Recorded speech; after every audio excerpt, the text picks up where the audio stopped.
Hi students, இன்னைக்கு நம்ம என்ன பார்க்க போறோம் அப்படின்னா ஃபேக்டரைசேஷன் மெத்தடில் ஒரு குவாட்ரேட்டிக் ஈக்குவேஷன் எப்படி சால்வ் பண்ண போறோம்.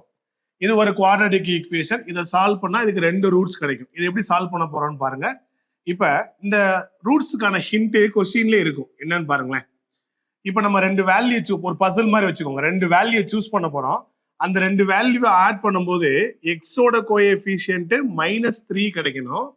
அதே ரெண்டு வேல்யூ மல்டிப்ளை பண்ணா எக்ஸ் ஸ்கொயர் கோஎஃபிஷியன்ட் இருக்கு 1 இருக்கு. இந்த 1ஓட கான்ஸ்டன்ட் டேர்ம் மல்டிப்ளை பண்ணா என்ன வரும்? 1 × -10 வரும்.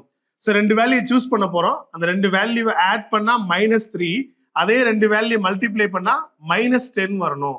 ஸோ மல்டிப்ளை பண்ணா 10, 2 5s are 10 அப்படின்னு முதல்ல சூஸ் பண்ணிக்கிடுவோம். பட் ஆட் பண்ணும்போது -3 வரணும் இல்லையா? அப்ப பெரிய நம்பருக்கு மைனஸ் போட்டுருவோம்.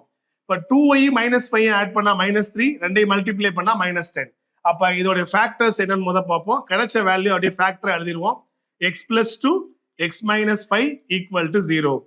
இப்ப இது 0வா இருக்கணும், இல்ல இது 0வா இருக்கணும். x + 2 = 0வா இருந்தா x ஓட வேல்யூ என்ன? -2. x - 5 = 0வா இருந்தா x ஓட வேல்யூ என்ன? 5. Thank you.